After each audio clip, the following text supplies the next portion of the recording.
नमस्कार दोस्तों, ICDS news में आप सभी का स्वागत है। मैं आपका दोस्त विक्रम सिंह एक बार फिर से हाजिर हूँ आप सभी के बीच में आंगनवाड़ी और आशा की कुछ प्रमुख महत्वपूर्ण और बड़ी खबरों के साथ।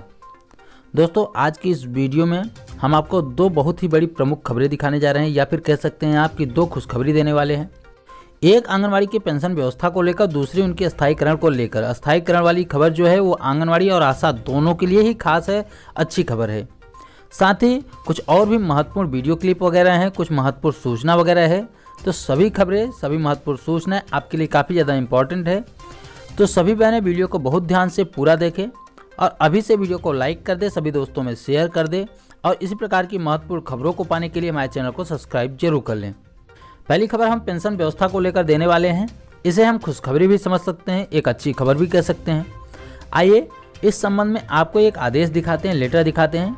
आपको बता दें कि यह खुशखबरी उत्तर प्रदेश की बहनों के लिए है, जो बहनें काफ़ी दिनों से अपनी 62 वर्ष की छटनी को लेकर सरकार से लड़ रही थी।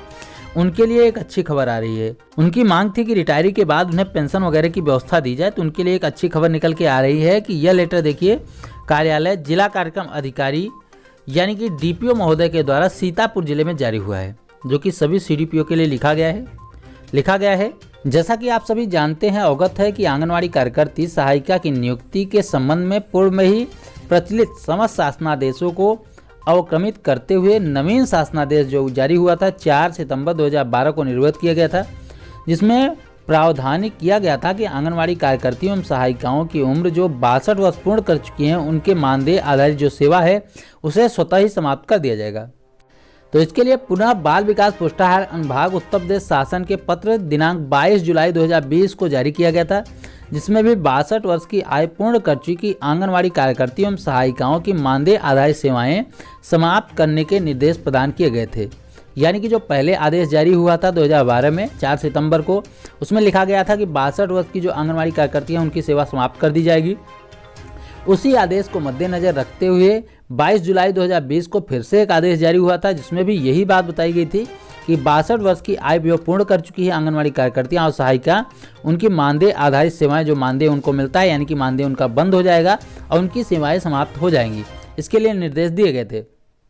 उसके अलावा बताया गया कि उपरोक्त अनुसार, ऊपर के बताए गए अनुसार, जिस आंगनवाड़ी कार्यकर्ती एवं सहायिकाओं की सेवा समाप्त की जा रही है या की जा चुकी है, उन्हें वृद्धा पेंशन अथवा विधवा पेंशन का लाभ दिलाने हेतु निम्न अभिलेख, जो नीचे आपको अभी दस्तावेज वगैरह बताएंगे, जो कागजात हैं जो लगाने पड़ेंगे, वे उपलब्ध कराए जाएं, जिनसे उनकी सामाजिक सुरक्षा के अंतर्गत पेंशन योजना में लाभान्वित किया जा सके। लिखा गया है कि आवेदक की एक फोटोग्राफ होगी, रंगीन फोटोग्राफ, आय प्रमाण पत्र की छायाप्रति, आधार कार्ड की छायाप्रति, बैंक पासबुक की छायाप्रति, यानी कि सब फोटोकॉपी लगेगी। इसके अलावा 5वें नंबर पर बताया गया है कि विधवा पेंशन के लाभार्थी के पति के मृत्यु प्रमाण पत्र की छाया कॉपी, यानी कि जो विधवा पेंशन के लाभार्थी हैं जिनके पति की मृत्यु हो चुकी है, वे पति के मृत्यु प्रमाण पत्र की फोटोकॉपी छायाप्रति लगाएं। इसके अलावा बताया गया है कि जो कार्यरत सहायिकाएं हैं, सेविकाएं नहीं, जो सहायिकाएं हैं, उनमें से जो विधवा सहायिकाएं हैं उनको भी विधवा पेंशन का लाभ दिलाए जाने हेतु उपरोक्त जो लिखित पत्र वगैरह हैं, जो कागजात हमने बताया, वो सब भी भेजे जाएं। यानी कि बताया गया कि जो सहायिकाएं कार्यरत हैं, सेविकाएं नहीं, जो सहायिकाएं कार्यरत हैं और 62 वर्ष की पूर्ण कर चुकी हैं, 60 वर्ष पूर्ण कर चुकी हैं, या फिर और भी पहले हैं, जो विधवा हैं, विधवा पेंशन के लाभार्थी हैं, तो उनके भी जो कागजात ऊपर बताए गए हैं वह सब भेजे जाएं और उनको भी विधवा पेंशन का लाभ मिलेगा। यानी कि ये जो डॉक्यूमेंट हमने आपको बताया उन्हें जमा कराना होगा, उसके बाद ही पेंशन का लाभ मिल सकता है आपको। तो खबर तो बहुत अच्छी है, लेकिन कुछ सवाल भी मन में उठ रहे हैं, जो कि सरकार से पूछना चाहेंगे, DPO महोदय से पूछना चाहेंगे कि आंगनवाड़ी कार्यकर्तियां पहले तो विधवा या वृद्धा पेंशन की मांग कर नहीं रही थी, बल्कि जो सेवाएं समाप्ति करने के बाद जो पेंशन मिलती है उसकी मांग कर रही थी सरकार से। इसके अलावा एक सवाल यह है कि सरकार द्वारा तो पहले से ही विधवा और वृद्धा पेंशन की व्यवस्था लागू है। जो 60 वर्ष पूर्ण कर चुकी हैं महिलाओं के लिए, वो उनके लिए व्यवस्था पहले से लागू है। तो आपकी इस विधवा या वृद्धा पेंशन की व्यवस्था में कोई अंतर है, या आप उसी व्यवस्था की बात कर रहे हैं जो व्यवस्था पहले से लागू है? क्या उसी पेंशन देने की बात कर रहे हैं, वही पेंशन आप दिलाने की बात कर रहे हैं? इसके अलावा अगर यह आपकी तरफ से अलग से पेंशन व्यवस्था है तो इसके बाद कितना मिलेगा, कब से मिलेगा, इसके बारे में भी बताया जाए। खुशखबरी हम इसे इसलिए भी मान रहे हैं क्योंकि विधवा और वृद्धा पेंशन की व्यवस्था पहले से जरूर लागू है, लेकिन इसमें काफ़ी ज़्यादा धांधली भी हो रही है। जो योग्य हैं उनको यह लाभ नहीं मिल पा रहा है, जो योग्य नहीं है लेकिन प्रधान के सेक्रेटरी के नज़दीकी हैं, करीबी हैं, उनको लाभ मिल जा रहा है। तो अगर विभाग की तरफ से इसे पूर्ण किया जाएगा तो उम्मीद है कि जल्द बन जाएगी, व्यवस्था लागू हो जाएगी और सभी आंगनवाड़ी बहनें जो 60 वर्ष 62 वर्ष पूर्ण कर चुकी हैं उनको भी यह लाभ मिलने लगेगा। अब आइए आपको कुछ आशा सहयोगिनी से जुड़ी हुई बड़ी खबर दिखाते हैं।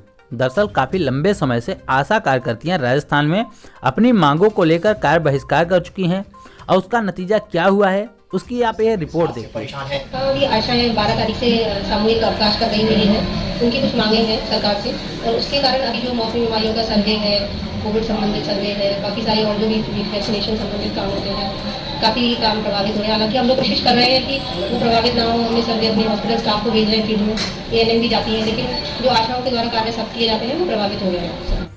इसके अलावा कुछ बहनों की वीडियो क्लिप और देखें जो आंदोलन से जुड़ी हुई आ रही है। यह खबरें हमारे पास, यह वीडियो क्लिप हमारे पास बहन पुष्पा कुमार जी ने भेजा है, देखिए। हम जयपुर से 400 ब्लॉक से आशा सेवकियां हैं। आज हमने यहाँ पर ब्लॉक स्तर पर मीटिंग रखी है कार्य बहिष्कार के लिए, क्योंकि सरकार से जो हमारी मांगे नहीं मानी जा रही है उसको लेकर पूरे राज्य स्तर पर धरना प्रदर्शन हो रहा है एवं बहिष्कार किया जा चुका है। और आज 400 ब्लॉक ने भी बहिष्कार किया है, क्योंकि हम 2 विभाग का काम करते हैं। महिला एवं बाल विकास विभाग से हमें 2700 रुपए दिए जाते हैं और हम वहाँ पर ज्ञापन देने जाते हैं या कुछ भी मांगे हम रखते हैं तो वो लोग कहते हैं 2700 रुपए भी हम फ्री के दे रहे हैं। तो हम उनसे ये कहते हैं कि आप हमें 2700 रुपए में काम दे दीजिए, हमें आंगनबाड़ी कार्यकर्ता का पोषण वितरण का काम दे दीजिए, 2700 रुपए में हम करने को तैयार हैं। और स्वास्थ्य विभाग से हम अगर मांगते हैं तो वो कहते हैं कि हम हर काम का पैसा दिया जा रहा है आपको, इसलिए हम आप आगे पहुँचाओ ताकि आशा को पहली समस्या तो हमारी है कि हमें एक विभाग चाहिए, दूसरी है कि हमें नियमित राज्य कर्मचारी बनाए और तीसरी हमारी समस्याएं ये है कि हमारा समय पे पैसा दिया जाए। काम करने के बाद भी आज 3 महीने हो गए, अगस्त का पैसा अब तक भी नहीं आया हमारा। इसी से जुड़ी हुई एक अच्छी खबर निकल के आ रही है कि 50,000 आशा सहयोगिनियों के नियमित पदों पर जाने का सरकार ने रास्ता निकाला है। आइए पूरी खबर को विस्तार से जान लेते हैं कि राजस्थान में महिला बाल विकास विभाग एवं चिकित्सा स्वास्थ्य विभाग जैसे 2 विभागों पर कार्य अल्प मानदेय पर कार्य कर रही 50,000 से अधिक आशा सहयोगिनियों के लिए अच्छी खबर है। उन्हें नियमित पदों पर जाने का अवसर मिल सकेगा। पिछले दिनों महिला बाल विकास विभाग एवं चिकित्सा विभाग के उच्चाधिकारियों ने संयुक्त बैठक की थी और निर्णय लिया था कि स्वास्थ्य कार्यकर्ता ANM के लिए 10% कोटा आशाओं के लिए और 5% आंगनवाड़ी कार्यकर्ताओं के लिए आरक्षित की जाएगी। इन्हें मानदेय सेवा में मानते हुए ही प्रशिक्षण कराया जाएगा। प्रशिक्षण के दौरान इन्हें वर्तमान पद त्याग नहीं करना पड़ेगा, यानी कि जो वर्तमान पद पे काम कर रही हैं जब उनका प्रशिक्षण होगा तो वर्तमान पद भी आपका जारी रहेगा, आपका मानदेय भी मिलता रहेगा, यानी कि आपका पद नहीं जाएगा, वर्तमान पद को रिक्त रखा जाएगा। स्वास्थ्य कार्यकर्ता के पद पर जब चयन नहीं होता है उस स्थिति में उस पद पर वापस आप मानदेय सेवा में आ सकती हैं। यानी कि अगर आपका चयन नहीं होता, पहले तो आपको प्रशिक्षण मिलेगा, प्रशिक्षण के बाद भी अगर आपका चयन नहीं होता तो आपको जो अपने वर्तमान सेवा में है उसमें आप बनी रहेंगी। उसके लिए कहा जा रहा है कि आपका वर्तमान जो मानदेय सेवा है उसको जारी रखा जाएगा। चिकित्सा विभाग ने 1590 स्वास्थ्य कार्यकर्ताओं के पद के लिए प्रशिक्षण के लिए विज्ञापन जारी किया था, लेकिन यह पद अभी आंगनवाड़ी कार्यकर्ताओं के लिए ही है। अब इसे बदलकर 10% आशा सहयोगिनियों और 5% पद कार्यकर्ताओं के लिए यानी कि आंगनवाड़ी कार्यकर्ताओं के लिए रखा जा रहा है, जो अभी प्रक्रियाधीन है, यानी कि इसकी प्रक्रिया चल रही है। चिकित्सा और स्वास्थ्य विभाग के अधिकारियों की मीटिंग के लिए निर्णय के अनुसार आशा सुपरवाइजर व आशा के अतिरिक्त पदों के लिए इन्हें बोनस अंक दिए जाएंगे। इससे इनके नियमित पदों के लिए रास्ता निकाला गया है। यह भी प्रक्रियाधीन है, यानी कि इसकी भी प्रक्रिया चल रही है। यानी कि जो 1590 पद हैं स्वास्थ्य कार्यकर्ता के लिए, उसमें 10% जो आरक्षण है आशा कार्यकर्ताओं को मिलेगा, 5% आरक्षण आंगनवाड़ी कार्यकर्ताओं को मिलेगा। साथ ही यह भी बताया गया है कि इनका जो प्रशिक्षण कराया जाएगा, प्रशिक्षण के बाद इनको अगर नौकरी नहीं मिलती, यानी कि इनकी अस्थायीकरण नहीं किया जा सकता, क्योंकि लिमिटेड शिफ्ट है, संख्या ज़्यादा होगी तो कुछ ही का नियमितकरण हो पाएगा, लेकिन मौका सभी को मिलेगा, लेकिन इनका जो पद है वो बना रहेगा। यानी कि अगर इनका स्वास्थ्य विभाग में नहीं होता, स्वास्थ्य कार्यकर्ता के रूप में इनके पद का चयन नहीं होता, अस्थायीकरण नहीं होता, तो वर्तमान में जैसे इनकी नौकरी चल रही है मानदेय पर, वो नौकरी बनी रहेगी। एक महत्वपूर्ण सूचना है सभी बिहार की आंगनवाड़ी बहनों के लिए। यह सूचना हमारे पास कुमार बिंदेश्वर सिंह जी ने भेजा है, जो कि बिहार आंगनवाड़ी संयुक्त संघर्ष समिति के महासचिव हैं।